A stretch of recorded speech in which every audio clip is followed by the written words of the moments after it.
아론의 쌍난 지팡이 언약궤 여호와 이름을 두신 언약궤 앞에 12개의 지팡이들을 갖다 놨는데 아론의 쌍난 지팡이, 아론의 지팡이에서 싹이 나는 거예요. 왜 그랬느냐 하면 아론이 이제 제사장 아니에요. 제사장인데 아까 말했지만 갈렙과 요수아는 이제 가나안 땅에 들어가고 아론은 제사장으로서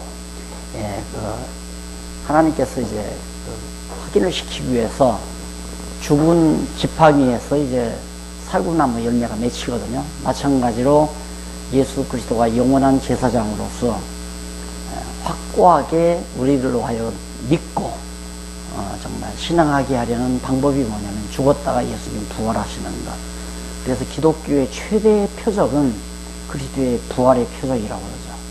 그래서 예수 그리스도가 우리의 영원한 제사장으로서 모든 죄를 용서해 줄 수 있는 영원한 제사장 자격을 부활로서 우리에게 증거해 주듯이 아론의 쌍난 지팡이가 바로 그걸 대표하는 놀라운 표적을 가지고 있다.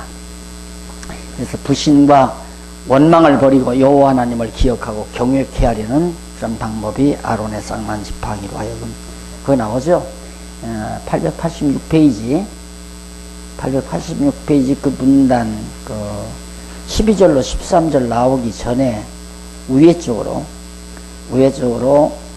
다섯째 줄 앞부분에 보면 이러한 기적에 의한 표징은 장차 예수 그리스도께서 십자가에 죽으시고 장사되어 무덤에 묻히신 후 3일 만에 부활하실 기적적인 표적을 행하실 것에 대해서 예표적으로 보여주는 것이다 라는 말씀을 기록하고 있습니다.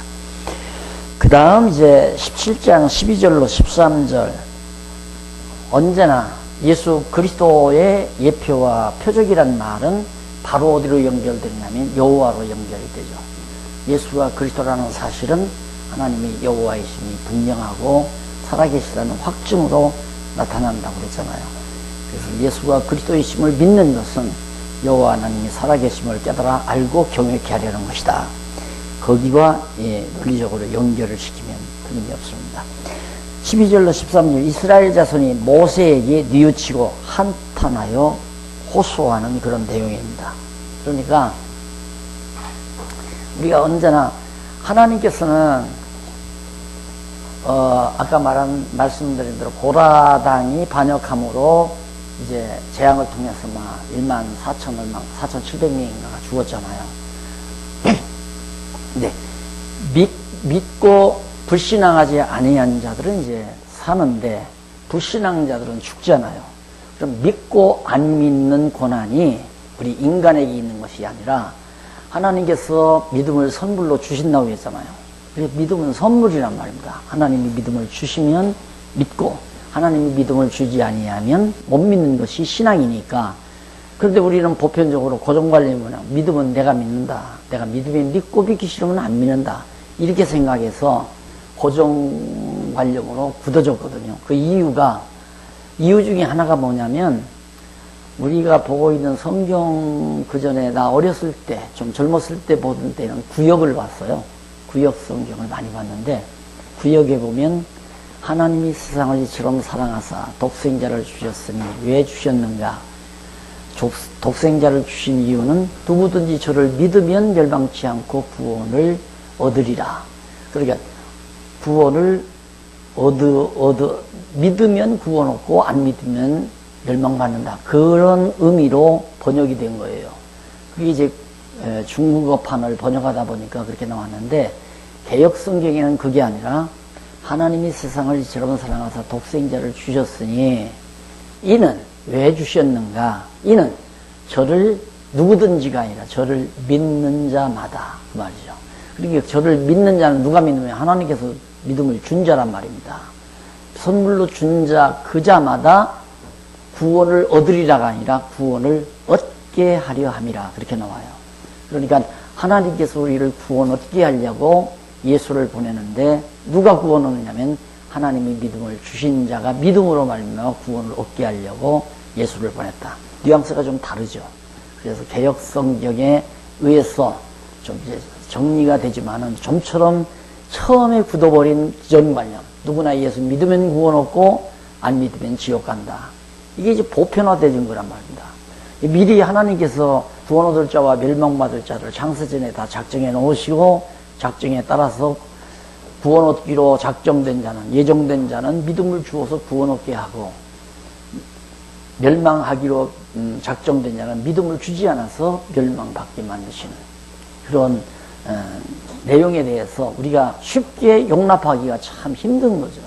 목사님들이 아마 제일 어려운 부분들이 지금은 많이 해소됐지만은 어려운 부분들이 아마 그런 부분들이었을 겁니다. 이 고라당도 하나님이 죽이시려니까 믿지 못하게 원망하게 만들고 반역하게 만들고 그렇게 해서 결국은 하나님의 계획대로 멸망할 자 멸망시키고 구원할 자 구원시키고 그렇게 해가는 것입니다.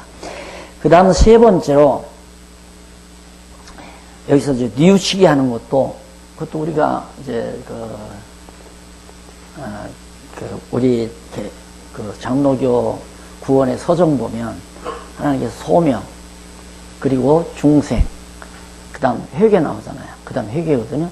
예, 소명도 하나님께서 중생도 하나님께서 그 다음 회개도 하나님께서.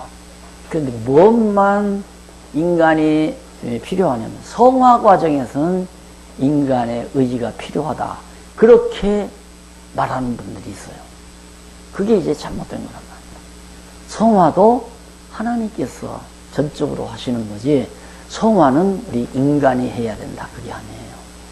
그러니까 왜 그러냐면 부르시는 것이나 중생시키는 것이나 회심하는 거, 회개시키는 거 이런 것들은 그다음 믿음, 회개시켜 믿게 하고 믿는 자로 하여금 이제 점점 성화시켜서 구원에 이르게 하는 것으로 이제 그렇게 구원의 서적이 나와 있는데 믿는 데까지 그러니까 불러서 중생시켜 회개시켜 믿게 하는 데까지는 그냥 단번에 된다 이거죠. 단번에. 그러나 성화는 시간적으로 지속적인 기간이 필요하기 때문에 그건 인간이 해야 된다. 그렇게 말하는 교수들이 있단 말입니다. 그건 아니에요. 성화도 하나님의 전적인 능력에 의해서 성령께서 내 안에 들으셔서 내 속사람을 강화시키면 영의 소욕을 강화시키면 육의 소욕을 자꾸 짓눌러 가지고 영의 소욕은 육의 소욕을 거스리고 육의 소욕은 영의 소욕을 거스린다고 했잖아요. 그래서 성령이 내 영의 소욕을 강화시켜줘야 영의 소욕에 의해서 육의 소욕을 거스려 가지고 거룩한 삶을 살아가게 되는 거 아니겠어요? 그러니까 내가 설령 범죄하지 아니하고 거룩하게 살았다 할지라도 내 공로가 아니라 성령께서 나로 하여금 육체의 소욕을 짓누르도록 역사하신 성령의 열매로 나타난다. 맞아떨어졌죠? 그래서 내가 아무리 구제하고 사랑하고 인내하고 참고 견뎠다 할지라도 그것이 나의 열매가 아니라 성령의 열매다. 그래서 성령의 열매는 사랑과 희락과 화평과 자비와 양성과 온유와 절제와 등등 이런 것들은 성령의 열매다. 이런 법을 금지할 법이 없다. 그러니까 성령의 능력이 아니고는 우리 아무것도 할 수가 없다. 그러니까 교인들을 믿게 해서 우리가 아까 말한 대로 동력자가 되게 하기까지의 모든 과정도 성령이 하시는 거지 우리 목사님들이 하는 게 아니란 말입니다. 날들 하라면 못해요. 누가 내 말 듣고 할 사람 누가 있어요? 안 하죠. 절대. 그러니까 나는 성령께서 감동해서 기록하게 하시는 성경만 성도들에게 자세히 가르쳐주면 올바로 가르쳐주면 그 말씀을 통해서 역사하시는 성령의 능력이 성도들의 육체의 소욕을 잠재우고 영의 소욕을 강화시켜 하나님의 거룩한 뜻을 따라 살도록 하는 열매를 맺게 해 가신다. 그래서 기독교 윤리도 거기서 맞아 떨어지는 겁니다. 우리 개신교가 윤리 문제 정리가 안 됐죠. 윤리 문제. 율법과 죄, 행위 문제 정리. 율법이냐 행위냐, 믿음이냐 행위냐 이것도 정리가 안 돼 있어요. 이런 거 정리 안 된 것들이 너무너무 많잖아요. 의지냐 하나님의 주권이냐 이런 것도 정리가 안 돼 있고요. 그런데 성경은 너무너무 깔끔하고 매끈하게 다 정리가 되거든요. 그러니까 의지와 인간 의지와 하나님의 주권만 정리가 되면 나머지 모든 자잘구레한 신학적인 문제는 깔끔하게 다 해소되고 정리가 된다는 거. 그러다 보니까 점점 말씀을 깨달을수록 나는 자꾸 작아지는 거죠. 깨닫지 못했을 때는 내가 상당히 크고 내가 상당히 위대하고 내가 상당히 정말 능력이 있는 것으로 자꾸 이렇게 부각이 되는데, 성경을 읽고 깨달으면 깨달을수록 자꾸 나는 없어져 보이고 내 능력은 없어져 보이고 내 공로는 없어져 보이고 자꾸 하나님의 주권적으로 성령의 능력적으로 전부 다 이관이 되져 버리는 거야. 그게 이제 말씀의 능력입니다. 그래서 여기 회개하고 뉘우치고 한탄하여서 하며 호소하는 내용이 바로 하나님의 성령의 능력이다. 그것도. 그 다음 세 번째가 바로 레위인의 규례입니다. 레위.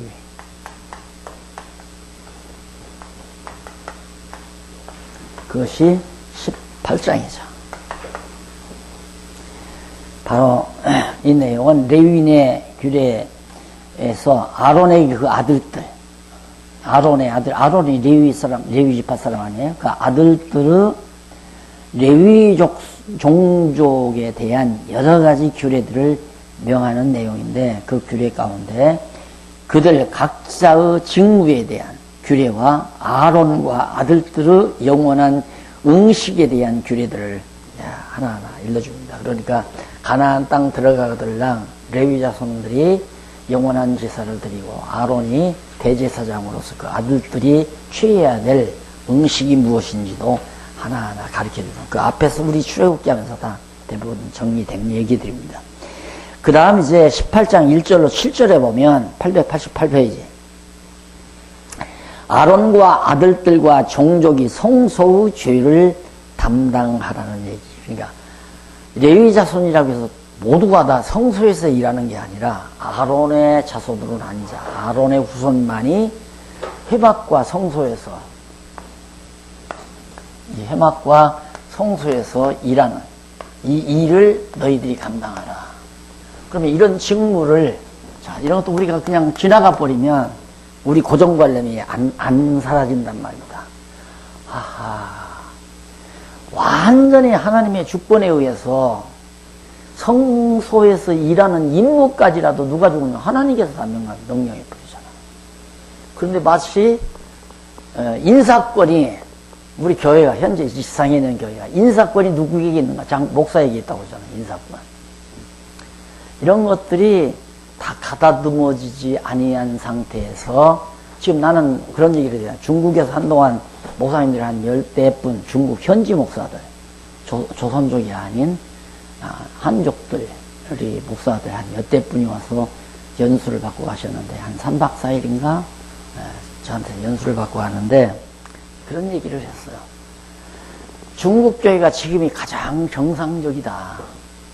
요즘에는 벌써 많이 발전했을 거예요. 왜? 한국 교회 목사님들이 가서 자꾸 알려줘가지고 뭐 당회 조직하고 노회 조직하고 총회 조직에서 이제 하나의 이제 막 교권을 이제 형성하도록 그렇게 자꾸 소수를 주잖아요. 가서 또 그렇게 행동을 하고, 뭐 우리 장로교에 속해라, 우리가 여기다 서브할란다 이래가면서. 그거 없었어요. 당회도 없었고 노회도 없었고 총회도 없어도 지금 중국의 크리스찬이 1억 5천이랍니다. 1억 5천이라고. 지금 한 2억 될 거예요. 자, 그러면 그런 뭐 선교단체도 없고 노회도 없고 당회도 없었어도 그렇게 성도들이 복음을 듣고 예수를 믿는 일들이 있는데, 물론 아주 무장된 성도들은 아니죠. 그러나 어쨌든 마음의 감동을 받아서 예수 믿기로 작정하고 다 교회로 모여들고 간단 말이야. 나도 오늘 교회 가보니까 여자분들이 대부분 목사가 참 많고요. 그냥 무슨 조직이 별로 없어요.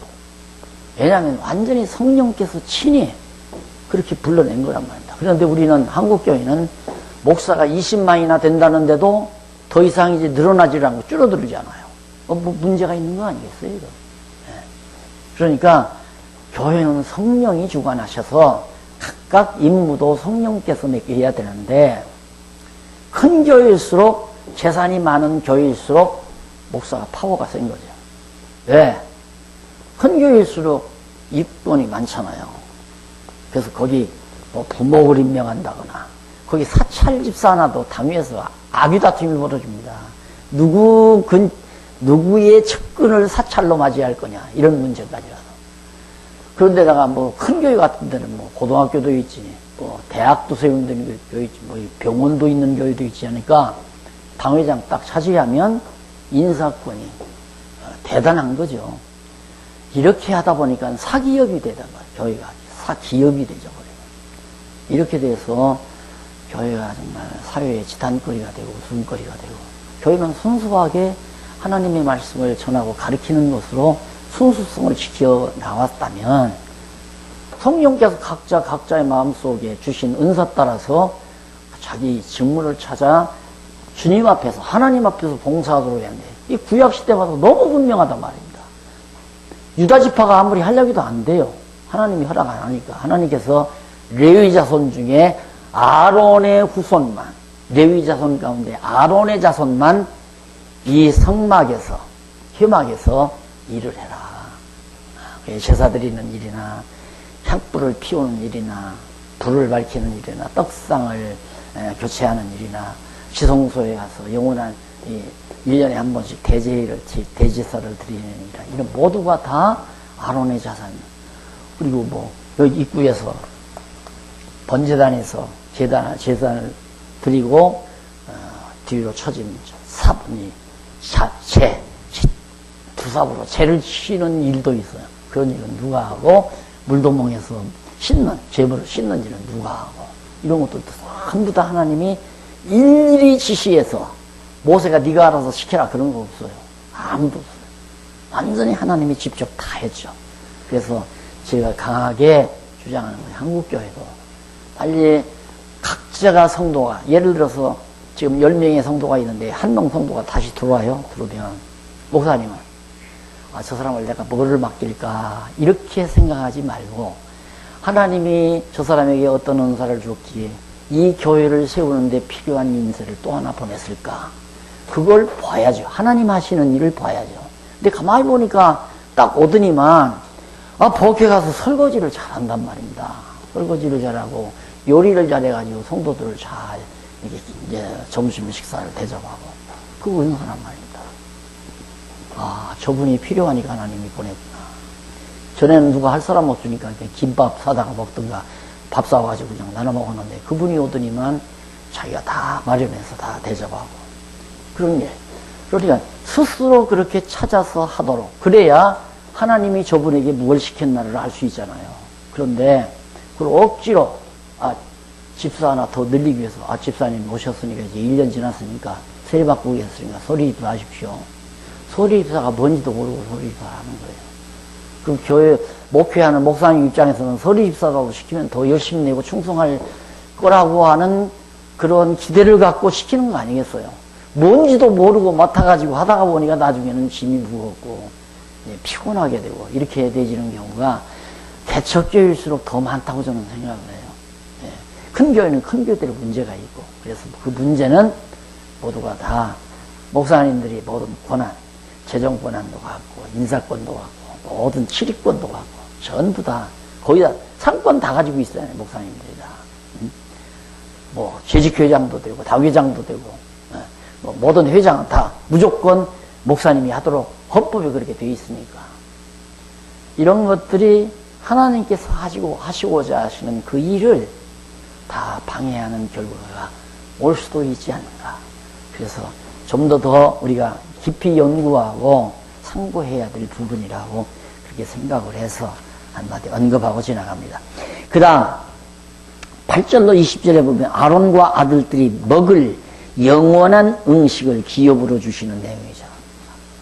여기에 우리 목사님들 우리가 제사장은 아니지만 하나님께서 일을 시켰으면 하나님이 책임지죠. 그러니까 이 성막에서 이 일만 전적으로 하라고 맡겨놓으니까 먹을 음식을 하나님이 대택을 절대 먹는 것 가지고 걱정하지 아니하도록 딱 만들어 놓잖아요. 그래서 내가 이제 아까 벌써 목사님들 교회를 시작해서 이거 내가 전적으로 하지 아니하면 안 되겠구나 할 정도 이렇게 하나님께서 일거리를 만들어주면 그 다음에 걱정할 거 없어요. 그 다음에는 이제는 다 모든 쫙 다 때려치워버리고 그 다음 이제 자비량하는 것도 다 때려치워버리고, 제가 그랬으니까 제가 교인들이 한 240명 되는데도 밥을 안 주더라고요. 왜 그러냐면, 난 처음에 개척하면서 내가 밥 먹으리라고 생각을 못 했어요. 왜 그러냐면, 이런 온탕 놓고 10여 분 앉아서 이렇게 둘러앉아서 주일날이면 성경 공부하고 찬송하고 기도하고 그러려고 했댔으니까 그걸 어떻게 밥을 먹어요. 그러니까 아예 짭을 갖고 했는데, 그러다 보니까 교인들이 많이 늘어나가지고 240명이 모이는데도 밥을 안 줘요. 달라고 안 하니까.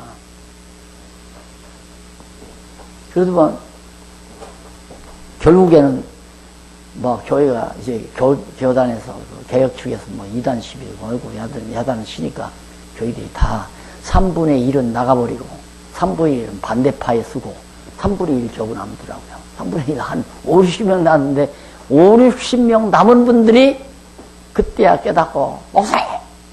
아무 데도 나가지 말고 아무것도 하지 말고 그냥 계속해서 성경 연구해서 우리 가르쳐달라고 그러면서 생활비 다 대주지. 차 2000cc짜리 소나타 처음 새 차 처음 타보는 차요. 그거 딱 사다 대문 앞에다 모아놓지. 장소 딱 돈 어디서 빌려다가 장소 하나 얻어놓지. 그래서 이제 목표를 시작했죠. 그러니까 나는 이제 그런 경험이 있기 때문에 절대 목사님들이 먹는 것 가지고 걱정해서는 안 된다. 왜? 하나님의 일을 하니까.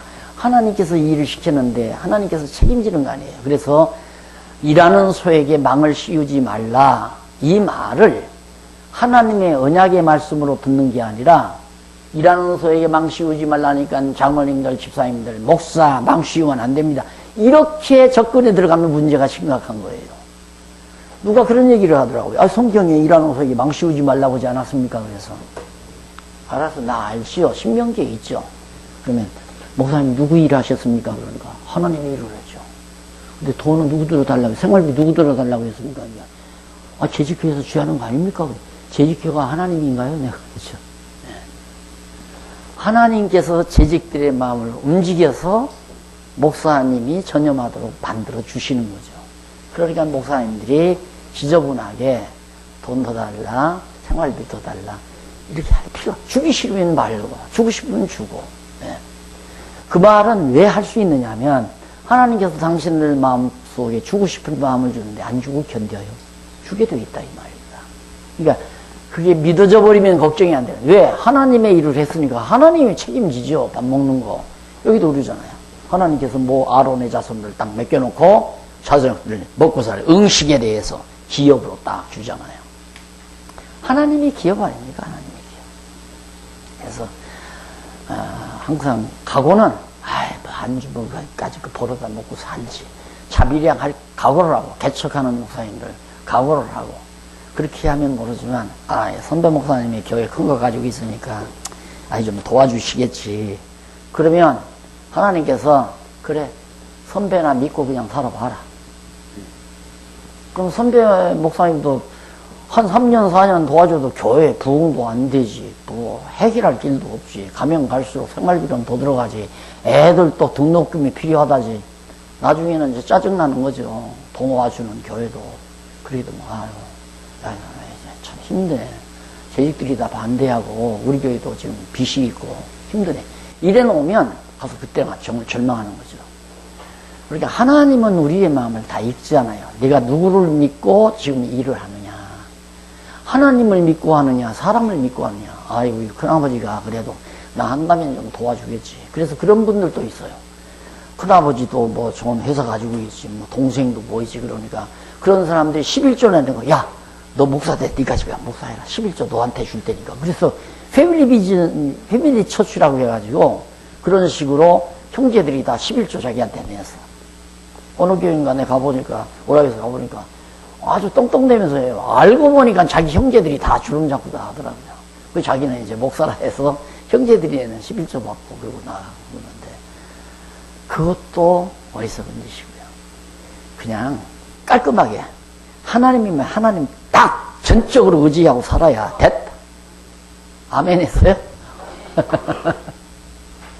아무도 의지하면 안 돼요. 아무도 의지 아니야. 하나님이 아신다니까. 그래도 그럼 한번 해봐라.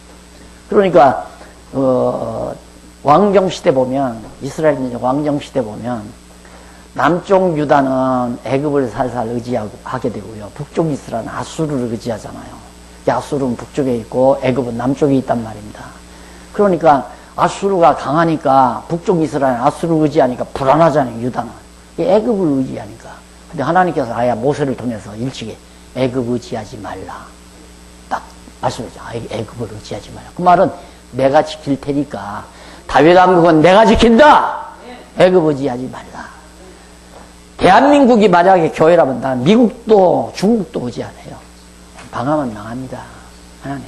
대한민국 망하는 거, 흥하는 거 당신 손에 달려 있습니다지만 대한민국이 교회는 아니잖아요. 그래서 한국교회, 이 교회 하나님이 지키신다면 이 교회 지키기 위해서 대한민국도 지키는 겁니다. 나는 그렇게 봐요. 한국교회를 보존하고 지켜주기 위해서 지금까지 대한민국 그 어려운 가운데서도 외교정책이 잘 피어져서 그래도 지금까지 살아왔는데 지금 코너에 몰렸는데 이 코너를 하나님께서 어떻게 몰아가시려고 이러시나 궁금하긴 하죠. 그러면서 하나님 하시는 일을 보자 해서 일어나기만 하면 신문부터 갖다 보죠. 어떻게 좀 하나님이 어떻게 하루사이에 어떻게 인도하셨나. 여전히 지금 코너에 몰았잖아요. 그러나 분명히 하나님께서 좋은 방향으로 인도하시는 것만은 확실하죠. 그러니까 근심 걱정 없이 편히 자는 거예요. 미국하고 중국하고 갈등을 느끼든 말든가 사트를 갖다 놓든가 말든가 나와 무슨 상관이 있어요. 그게 하나님의 손에 달려있는 거. 사트가 한국을 살리는 게 아니잖아요. 하나님의 손에 달려있는 거니까. 그래서 전적으로 이렇게 하나님이 일시키고 하나님이 먹고도 살게 하고 그게 하나님이시다. 자, 그 다음 넘어가면 18장 21절 24절 이스라엘의 11조를 레위 자손의 기업으로. 자, 제물에서 음식이 뭐 또 모자랄 것 같으니까 야 다른 집합 모두들 다 11조 갖고 와라. 11조 갖다가 대놔라. 그래서 11조로 제사도 드리고 제사를 지난번 설명해 드렸죠. 11조를 왜 드리냐면 가나안 땅에 들어가서 이제 앞으로 농사를 지면 이 가나안 땅에 가서 농사를 지면 이건 땅에서 난 건 부정하잖아요. 하늘에서 내려온 만나는 거룩하지만은 땅에서 난 곡식은 다 부정한 거란 말입니다. 그 부정한 것을 속하는 방법은 그 중에서 제물로 골라가지고 제물을 드림으로 나머지가 다 거룩한 양식이 되는 거예요. 그 원리가 11조입니다. 그러니까 오늘 우리가 다 부정하고 더럽지만은 우리를 대신해서 예수 그리스도 한 분이 제물로 하나님께 드려짐으로 우리가 다 거룩한 백성이 되는 것과 같은 원리에서 11조가 이해되는 거죠. 그러니까 11조를 드리면 이스라엘 전 다른 지파들도 거룩한 양식을 먹어서 좋고 그 11조를 받아서 일부 제물로 드리고 나머지를 레위 자손들이 양식으로. 왜 그들은 기업을 못 받으니까 가나안 땅에서 땅 안 줄 거거든요. 레위 자손은. 그럼 뭘 먹고 살아요? 그렇게 해서 하나님을 섬기는 일만 하도록 하게 하시려. 이게 이제 성전 일이란 말입니다. 이 일을 전적으로 레위 자손들이 하니까 이들을 하나님께서 먹여 살려야 할 거 아니에요.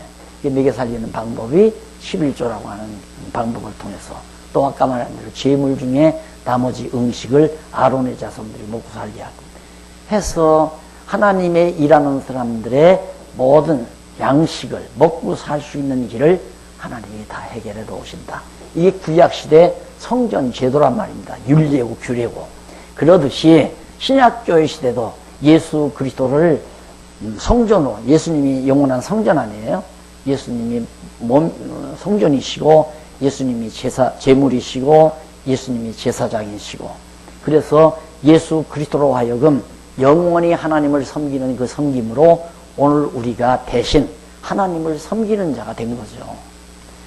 우리는 지금 뭐 구체적으로 하나님을 섬기는 일이 이렇게 없지만 예수 그리스도는 보좌 우편에 가서 지금도 영원토록 우리를 대신해서 섬기는 자로서 영원히 섬기는 제사장, 대제사장으로서 지금 계시기 때문에 우리도 하나님을 섬기는 자가 되는 거룩한 백성이 되는 거란 말입니다. 자, 그렇게 해서 설령 지상에 있는 주님의 몸된 교회를 우리가 섬기면서 봉사할 때 책임은 누가 졌냐? 하나님께서 다 책임을 진다. 근데 구약시대 제도를 그대로 받아다가 11조만이 제물이 아니라 죄지면 제사를 가져올 제물을 가져와야 되냐. 양이나 소나 비둘기를. 그럼 그대로 해야 되거든요. 그러니까 그런 흉내 내느라고 예배당 지어놓고 교회당 지어놓고 이걸 성전이라고 명명하고 그 다음에 교인들이 가지고 오는 11조 연보를 제물이라고 하고 목사님은 제사장이 흉내를 내고 있다 이 말입니다. 그래서 제사장인 목사가 11조 제물을 통해서 이 거룩한 소위 벽돌로 지어놓은 건물 안에서 제사행위를 하는 거죠. 그러다 보니까 이상한 교회가 돼버린 거예요. 교회 자체가 너무 이상한 교회가. 이제는 이건 아니잖아요. 이제는 없잖아요. 영원한 성전에서 영원한 제사장이 영원한 제물로 다 끝내버렸는데 다시 소꿉장난처럼 또 시도를 한다는 것은 기독교를 완전히 추락시키는 행위죠. 완전히 천박하게 만드는 행위라 이 말입니다. 무속처럼. 그래서 오죽하면 요즘은 가운데상에다가 가운데다가 십자가 해놓고 여기 촛불 켜놓고 벨지다 여기다 성경책 켜놓고 그리고 여기 강단 놓고 여기다 강단 놓고 이러면서 이 거룩한 재단처럼 만들어 이 짓을 하니까 신당방처럼 좀 꾸며간다 이 말입니다. 점점. 그러니까 결국 로만 캐토릭화 되져 가는 거죠. 이런 것들을 우리 지도자들이 정확하게 성경적으로 정리를 해서 하나하나 정리해서 참신한 바람이 빨리 한국교회에 점점 불어가게 하고 교회마다 이제는 여기가 재단이 아니라 성경을 가리키는 강단, 기도원이 아니라 성경 가리키는 연구소 이런 식으로 빨리 성경 중심한 교회 다 신학적으로는 정리가 되어 있어요. 교회의 표지 성경 유일 표지예요. 따지고 보면 성경에 교회가 교회되는 가장 중요한 표지가 뭐냐? 성경이다 이거예요. 이게 성경 말씀이 바르게 전해지는 곳이 바로 교회다. 맞죠, 장로님? 저 목사님. 맞잖아요. 그러니까 지금 여기가 성경을 바르게만 전달하면 이게 교회예요. 그런데 아무리 교회당을 잘 지어놓고 아무리 정말 훌륭한 목사가 가운을 입고 별 치장을 다하고 하더라도 성경이 성경대로 전해지지 아니냐면 잘못된 교회죠. 성경이 표지니까. 그러니까 너무 신학적으로는 명제적으로는 다 잘 돼 있는데 그게 보이는 것 때문에 자꾸만 변질이 되고 각색이 되고 그래서 그것이 고정관념이에요. 교회란 피아노가 있어야 되고 전자올건이 있어야 되고 교회란 제단이 있어야 되고 거기는 훌륭한 제사장이 존재해야 되고 제물이 있어야 제사를 드리고 이런 식으로 점점 개신교가 변모되다 보니까 형님 동생하고 구교하고 그러고 산다 이 말입니다. 형님 우리 조상들이 너무했어 그때. 뭐 다 선을 추구하는 거 아닙니까? 그러니까 우리 같이 합시다. 머지않아 막 앞으로는 이제 통합 측, 합동 측은 뭐 말할 것도 없지만 기장 측하고도 다 이 개신교도 이제 다 같아질 거예요. 왜? 자꾸 번성할 때는 서로 파벌을 짓다가 자꾸 줄어드니까 외롭잖아요. 그러니까 뭐 아유 미안합니다. 자 선배들이 너무 과격하게 해서 그래요. 우리가 같이 합시다. 그럽시다 해서 다 모아요. 그러면 개신교하고 구교는 안 모아지나? 천만의 말씀. 얼마 안 가서 다시 모아져요. 형님 동생하고 모아진다 이 말입니다. 그럼 교회는 완전히 우스운 것이 돼버리고 말이죠.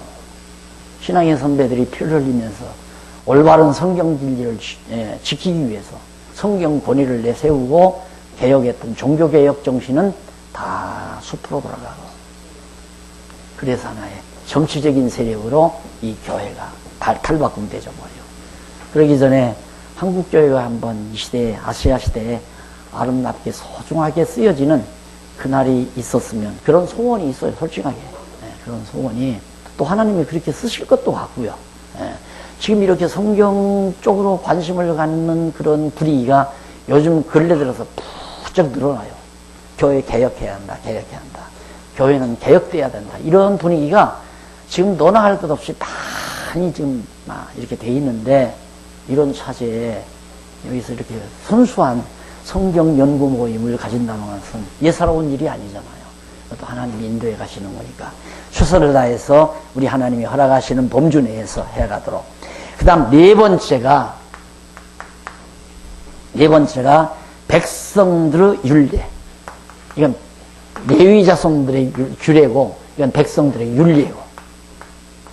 그러니까 규례는 하나님께 제사 드리는 일이 주가 되지기 때문에 성막규례, 제사장규례, 제물규례, 규례가 그렇게 나오잖아요.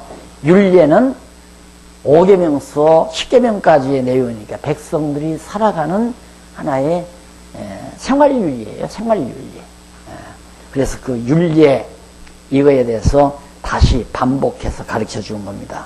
그래서 암소제로 정결케 하는 물을 만드는 윤리. 자, 이런 거 보면 나 어렸을 때 어머니가 아버지가 이제 그걸 만들어줘요. 그때는 양잿물도 없었잖아요. 집을 태운 재 있죠? 보셨어요? 목사님 못 보셨을 거예요, 그런 거. 목사님 못 봤을 거예요, 빨래하는 재물 만드는 거. 예. 네. 못 봤지. 이거 시루 같은 데다가 재를 담아서 걸어놓고 물을 부어요. 그럼 물이 쭉 그 재를 봤어요? 나이가 꽤 많은가 보네. 자녀라고 못 봤어요. 저 목사는 못 보고요. 저 목사는 못 못 봤어요. 봤어? 지금 그런 예예요. 그러니까 제사를 드리고 이제 여기 제단에 재가 나오잖아요. 그걸 이제 물에다 받쳐서 그걸로 이제 정결케 하는, 그걸로 이제 깨끗이 씻는. 그러니까 과학적인 데도 있죠. 하나님께서 율례를 준 것을 보면.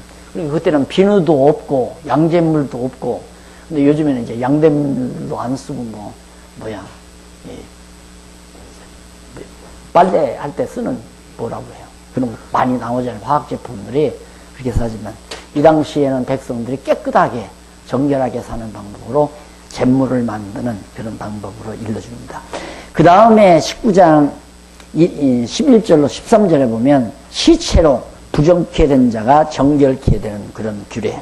이런 모든 규례들이 전부가 다, 규례도 이게 다 성막이나 성전이나 제물이나 제사장이 다 그리스도에 대한 예표요 그림자이듯이 율례에서 나오는 정결케 하는 모든 요소들이 누구? 예수 그리스도에 대한 예표요 그림자다. 이렇게 생각을 하시고 정리해서 넘어가면 됩니다. 앞에서 다 우리 배웠죠? 그래서 이런 율례를 주면서 이렇게 하라. 나는 여호와니라. 결국은 예수 그리스도의 모형과 그림자로 예표로서 구약의 모든 명하는 말씀들은 예수를 그리스도로 보내실 것, 메시아 보내실 것에 대한 언약으로 우리에게 다가오는 거죠. 예수를 그리스도로 보내실 것을, 메시아 보내실 것을 언약하는 내용은 언약대로 메시아가 오면 여호와 하나님이 살아계심을 깨달아 알고 경외케 하려는 데 있다. 그러니까 이런 모두가 다, 이런 일들이나 이런 규례나 이런 율례들이 모두가 다 결국은 궁극적으로 하나님 여호와를 깨달아 알고 경외케 하려는데 궁극적인 목적이 있다. 그러니 우리가 여호와를 여호와로 알고 경외한다고 하는 것은 얼마나 소중하고 값진 것인가를 알 수가 있죠. 목회의 목적도 바로 그예요. 모든 성도들로 하여금 여호와를 깨달아 알고 경외케 하라. 그게 인간의 제일 되는 본분으로. 그러니까 사장님이 사업을 해도 나는 여호와 경외하기 위해서 하나님이 회사를 경영하게 하신다. 구멍가게, 빵가게를 하나 주신 것도 하나님이 나를 하여금 여호와 경영하며 살게 하시려고 빵가게를 주셨다. 여호와를 기쁘시게 하기 위해서. 그러니까 이렇게 조금씩 그냥 이렇게 감질나게 일부는 주를 위해서 살고 일부는 나를 위해서 사는 이중적 삶이 아니라 전적으로 성도들이 주를 위한 삶, 여호와 기쁘시게 하기 위한 삶으로 전적으로 돌아선다고 하는 사실. 그렇게 해야 목회를 바르게 하는 것이다. 이렇게 아주 딱 정리를 하시면 됩니다. 어떻게 해서라도 성경을 성경대로 가르쳐서 성도로 하여금 온전히 여호와 경외하기를 정말 다하는, 인간의 목적이 여호와 경외하는 것이라는 것을 깨닫고 사나 죽으나 돈을 벌으나 못 벌으나 부자가 되든 가난하게 되든 여호와 경외하기 위해서 산다. 이렇게만 성도들이 자라나도록 길러나가는 것이 우리 말씀을 맡아서 수고하는 목사님들이 해야 될 중요한 과제다라고 말할 수 있습니다. 백성의 원망과 표징력이 나오죠. 제 3차 시련이 나옵니다. 제 3차, 여기 이제 2번 나오죠? 여기 3번이에요. 이것이 1차 시련과 세대교체 가운데서 광야의 1차 시련, 광야의 2차 시련, 그 다음 여기는 광야의 3차 시련이 나옵니다. 이게 3번의 시련을 거쳐서 세대 교체를 한다 그 말이죠. 시련과 세대 교체했으니까 3번의 시련을 거쳐서 세대 교체를 한다. 그리고 하나님께서는 세대 교체하기 위해서는 시련을 시켜야 되잖아요. 시련은 원망하게 해서 망하기도 하고 거기에서 구출한 자들은 또 다르게 성장하기도 하고 이런 규례들을 주어서 다 해결하게도 만드시고 그래가면서 이제 언약 자손들을 하나하나 보호하고 인도해가고 번성케 하고 지금 현재 공부하는 이 내용이 어디에 속한 거냐면 언약대로 자손 언약 성취 섭리 내용이 들어있죠. 자손 언약을 하나님이 성취해 주시는 내용 가운데 지금 이런 내용이 들어있는 거예요. 그러면 우리가 전체적으로 내용을 줄거리 잡아서 쭉 정리를 안 하면 어떻게 레위 자손들 일시켜 놓고 11조 해서 먹고 살게 만들고 재물 중에 일부 먹는 것이 언약 자손들이 번창하는 일이냐 이해가 안 가잖아요. 그럼 뭐가 이거 잘못된 거 아니냐? 그게 아니에요. 그래서 아까 얘기한 것처럼 세대 교체가 매우 중요하다. 세대 교체를 하려면 죽고 살아나야 되잖아요. 일부는 죽고 그래 죽어야 될 백성들은 죽고 다시 살아나야 될 사람은 살고 그래서 죽고 사는 것이 세례고 그것이 중생이고 거듭나고 중생하는 거고 불세례와 그다음 성령 세례에 속한 것들이고 그러니까 결국은 이게 광야 생활 속에서 준비를 하는데 준비시켜 가지고 광야 생활에서 시련해 가지고 언약 자손들을 교훈하는 내용인데 이렇게 세대 교체를 통해서 번창할 자손들은 번창하고 하나님이 불러갈 자는 불러가고 이러면서 이제 언약 자손들이 계속해서 유지하고 발전해 나가는 거죠.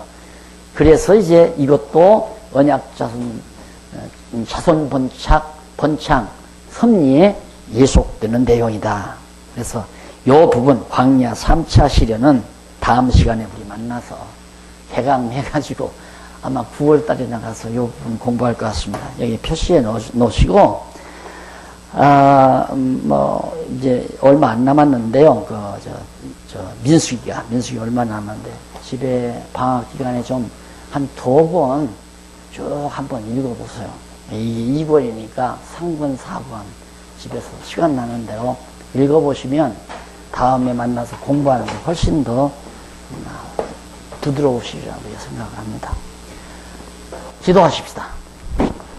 자비로우신 아버지 하나님, 참으로 아름답고 소중한 시간을 주신 걸 감사드립니다.